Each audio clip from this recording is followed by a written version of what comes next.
બાલવાટિકામાં theme છે machine અને શાકભાજી. તો આજે આપણે એક મશીન લાયા છે જેનું નામ છે બબલ ગન.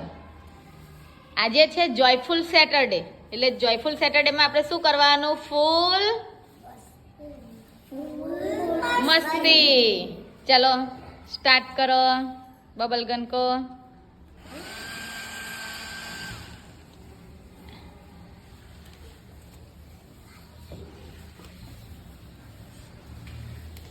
बस चलो अब ऊपर, अब ऐसे ऊपर करने का, ठीक है?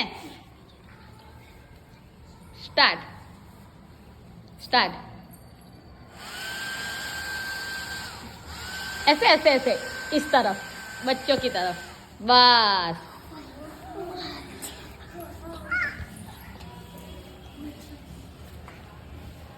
आम हाथ में लेवानो. जो ऊपर जाके सब बबल फूट गए. क्लैप करी दो. हाँ वो नहीं फूटा है, देखो अभी भी चल रहा है.